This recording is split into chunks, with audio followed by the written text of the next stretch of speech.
Thursday, July 3rd, 2014. That's the day I like to refer to as the day the world lost its mind. On that day, 7 years ago, a man went online to a crowdfunding site and simply posted the words, "I'm making potato salad," along with a picture.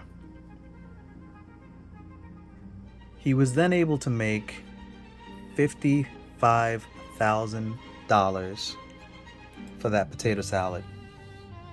$55,000. People argued about it, thought it should go to charity, thought, he was ripping people off, he was scamming people. Some people felt, if he earned the money or if he was given the money, he should be able to keep the money and do whatever he wants with it. At the end of the day, he ended up getting about $72,000 in all after stretch goals, and he made his potato salad. He had a potato salad party, handed out potato salad hats and t-shirts. Fast forward to today, and crowdfunding sites are everywhere. GoFundMe, Cash App, you name it, there's a bunch of them out there. When I see these sites, I can only think one thing to myself. Cash App and GoFundMe are the devil. Not only did people lose their minds, but every scammer crawled out of the woodwork to take advantage of this. Yeah, there were a few who legitimately needed the money for whatever reason, to start up a business, to help them out at a hard time, whatever. But then you have the Tyras of the world. The first time Tyra crowdsourced money, he did it so he could get $500 to buy himself law books, outdated law books, missing a volume actually, that he found on Craigslist. After that, he figured, hey, why not try it again? Dip into the pool. He got $1,205 so he could buy himself a new computer, keyboard, speakers, mic, the whole setup. But no, he didn't stop there. Tyra put up a GoFundMe so he could go and talk to someone else online. Just talk. He needed money as an incentive to go and talk to someone. Those of you who remember might remember the Cyaninator incident. Well, that's the one. In addition to that, he had another GoFundMe campaign where he said, "Help me info is in the description." This one he put together because he said he was being stalked and his wife was being posted on sex with dating sites and men had come to his house. So for that, he figured he needed $20,000. $20,000 because he thought he was being, well, he claims he was being stalked. But no, he didn't stop there. His GoFundMe addiction continued and would not be satiated. He then put up a GoFundMe to support True Freeman in the fight. He then claimed that he needed $20,000 so he could hire a private detective and hold all the trolls that are stalking him accountable. This money apparently would be used to stop him and his family from being stalked.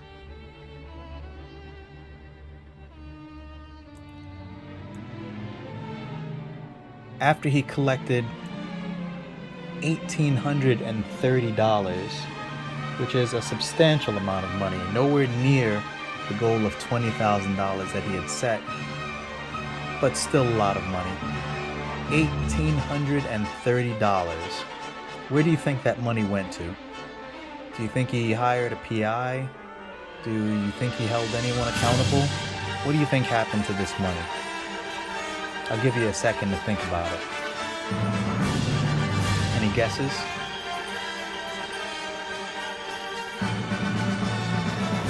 Alright, I'll just tell you. That money went to buy concrete so he could pave his backyard and make a crooked concrete slide.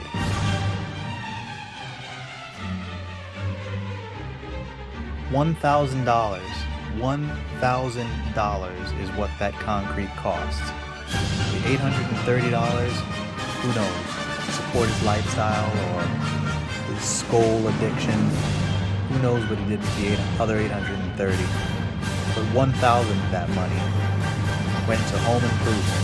I can only guess that the other $830 went to the same purpose, but different areas of the house. Now, after multiple GoFundMes have been taken down, flagged, GoFundMe has now requested identification from him and banned him from the site. He can no longer put up GoFundMes in his name. So what does he do? He puts them in Donna's name. His latest GoFundMe is for $25,000. And this one, like one or two others before, is now in Donna Henson's name. When GoFundMe calls them and requests identification for the person putting it up, he uses hers. He is now destroying her credibility on the site and everywhere else he can. He claims that his cars are all in her name. The dogs are probably in her name. All the bills are in her name. The kennel, which produces t-shirts, is in her name. And Med1 is now coming after her for their money. So let's see how long her credibility lasts. I'm not even talking about credit score. I'm just talking about general credibility on websites and such before she starts getting banned like he does, like he is. This GoFundMe scam says, "Hello, my name is TJ, and my wife's name is Donna, and we're going through some things that we couldn't imagine anyone else going through." He goes through a whole spiel about being stalked on the internet and whatever, same as usual. These people are making false calls to the police and animal control and fire department and blah blah blah blah, flyers throughout the neighborhood. We all know what the deal is. He goes on to say that he wants to use this money. I'll just read it verbatim. "With that being said, we are trying to gather financial support from the public so we can hire an attorney, private investigator, and also whatever else we need to do for our family." See, that's the part that gets me right there. Also, whatever else we need to do for our family.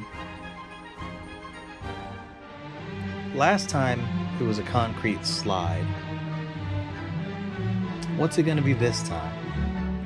Because see, if he didn't use the money to hire a private detective or bring forth any lawsuits or do any of the sort to find justice and prevent the stalking, if he didn't do anything with that money before towards that, what makes anybody think he's gonna do that now?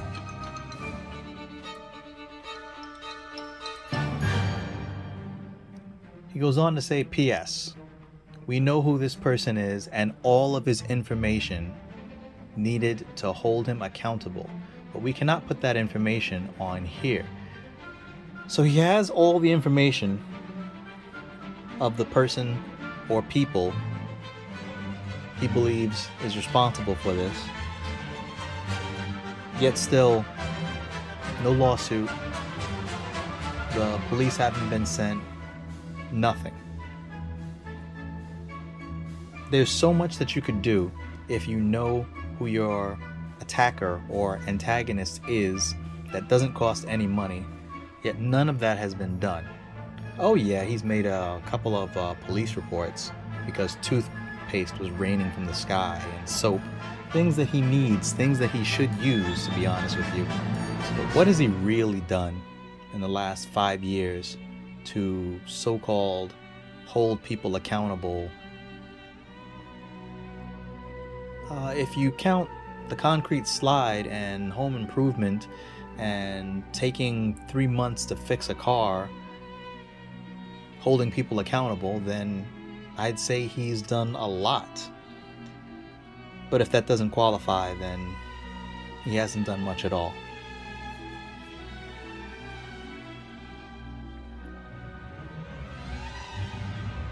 So here we are again, just shy of 1 month of the 7-year anniversary of the potato salad guy making his 70 grand. And this is what crowdfunding has become. Some good things have come out of it. Some games, some movies, comic books, life-saving surgeries, people saved from being homeless. A number of things good have come out of it. But for every good thing that comes out of these crowdsourcing sites, you get about 100 that are scams. Tyra definitely falls into the scam department.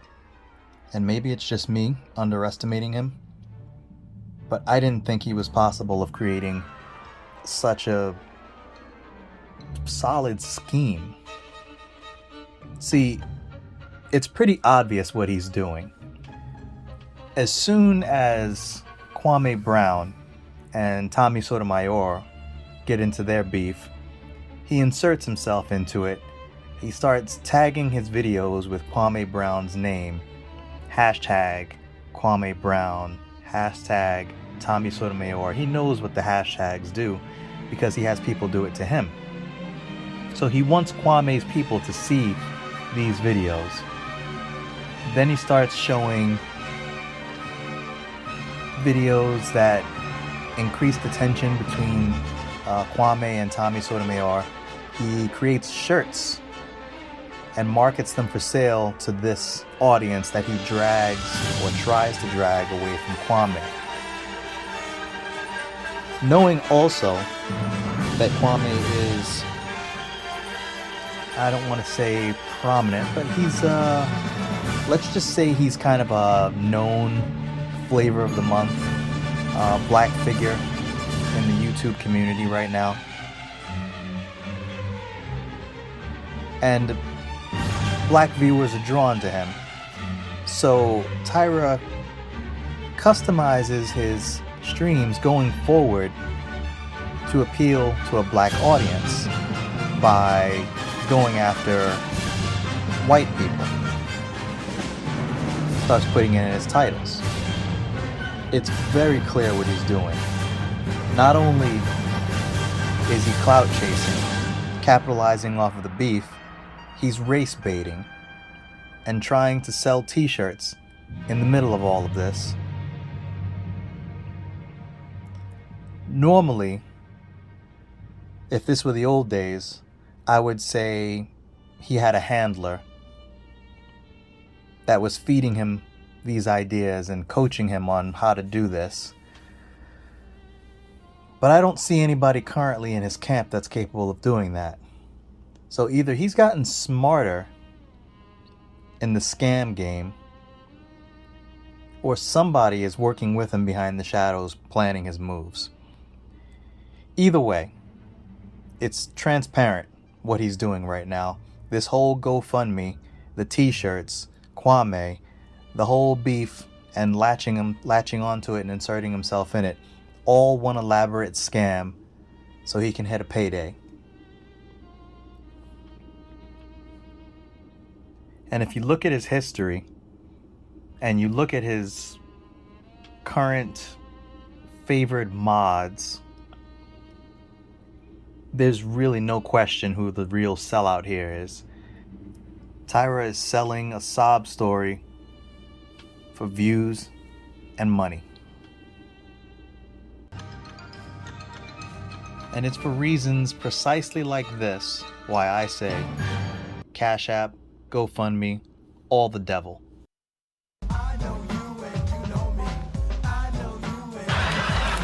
They said he never gave you niggas money. You don't know how to appreciate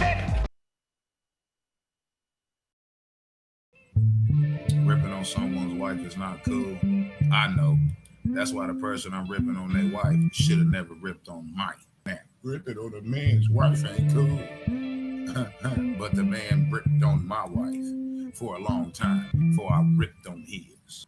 I told your mama up yesterday, bad in the bitch, bro. I tore her up so bad, bitch. Man, why did you make me do this?